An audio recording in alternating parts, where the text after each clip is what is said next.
మెదక్ జిల్లా మాసాయిపేట మండలం కొప్పులపల్లి ప్రభుత్వ పాఠశాలలో విధులు నిర్వహిస్తున్న ఉపాధ్యాయులు భాస్కర్ బదిలీపై వెళ్తున్న పాఠశాలలో వీడ్కోలు సమావేశం ఏర్పాటు చేశారు. ఎంతో కాలంగా ఉపాధ్యాయులుగా విధులు నిర్వహించిన భాస్కర్ ఇతర పాఠశాలకు బదిలీపై వెళ్తూ ఉండటంతో ఆయనను ఘనంగా సన్మానించి వీడ్కోలు సమావేశాన్ని నిర్వహించారు. ఈ సందర్భంగా తోటి ఉపాధ్యాయులు మాట్లాడుతూ అందరితో కలిసిమెలిసి ఉండి విద్యార్థులకు మంచి సేవలు అందించిన ఉపాధ్యాయుడు భాస్కర్ అని అన్నారు. ఉద్యోగులకు బదిలీలు సహజమని, కానీ ఎక్కడ విధులు నిర్వహించినా కూడా విద్యార్థులకు సేవలు నుంచి గుర్తింపు తెచ్చుకున్న విధంగా ఉండాలని ఈ సందర్భంగా వారు సూచించారు. బదిలీపై వెళ్తున్న ఉపాధ్యాయుడు భాస్కర్ కు శుభాకాంక్షలు తెలిపారు. రామేశ్వర ప్రసాద్ సార్ను గుర్తు చేసుకోవచ్చు. అతను ఎంత సైలెంట్ అంటే సౌమ్యుడు. కృష్ణకాంత్ సార్ చెప్తూ ఉంటాడు. ఆ సార్ కూడా కృష్ణకాంత్ సార్ కూడా నాగసరిపల్లి ఏడుపాయల నాగసరిపల్లిలో పనిచేసి వచ్చిండు.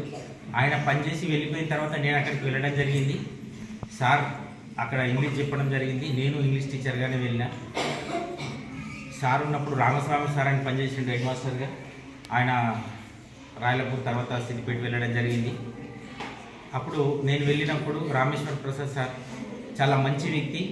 అతడు నాకు ఉద్యోగం చేయడం నేర్పిండు, పని నేర్పిండు, పాఠశాల నిర్వహణ నేర్పిండు. ఆయనను చూసి నేను చాలా విషయాలు నేర్చుకున్నా. ఇక్కడికి వచ్చిన తర్వాత 2015వ సంవత్సరంలో ఇక్కడికి వచ్చిన తర్వాత ఇక్కడ ఏం లేదు. పాఠశాల తరగతి గదులు విద్యార్థులు ఉన్నారు, కానీ ఇక్కడ కొంత ఇంప్లిమెంట్ చేయాలనేటువంటి ఒక ఆలోచన ధోరణి కలిగింది. బికాజ్ ఆఫ్ మా రామేశ్వర్ ప్రసాద్ సార్ వల్ల ఇక్కడ చేయాల్సింది చాలా ఉందని అనిపించిన తర్వాత చేయడం ప్రారంభించడం. ఆ క్రమంలో చిన్న చిన్న ఒడిదుడుకులు సహజం. మనం ప్రయాణం చేస్తుంటే ఆ దారిలో అనేక రకాల గుంతలు ఉంటాయి, రాళ్ళు ఉంటాయి, ముళ్ళు ఉంటాయి. అవన్నీ తీసుకుంటూ చూసుకుంటూ వెళ్ళాల్సి వస్తుంది. అదే పద్ధతిలో నేను కూడా కొప్పులపల్లికి నా యొక్క సేవలు సాధ్యమైనంత మేర అందించినానే నేను సంతృప్తి పడుతున్నా. I'm not alone. నేను ఒక్కడనే కాదు, నాతో పనిచేసినటువంటి ఉపాధ్యాయ బృందం, నాకు సహకరించినటువంటి గ్రామస్తులు, నాకు ముఖ్యంగా పాఠశాల నిర్వహణకు కావాల్సినటువంటి విద్యార్థులు ఉండడం వల్లనే మేము ఇక్కడికి వచ్చినాం. వాళ్ళు ఉండడం వల్లనే మేము ఈ పనులన్నీ చేయగలిగినామని నేను అనుకుంటున్నా.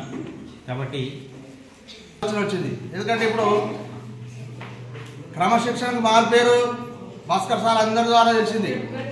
అదే క్రమశిక్షణ పాటించాలని నేను కోరుకుంటున్నాను.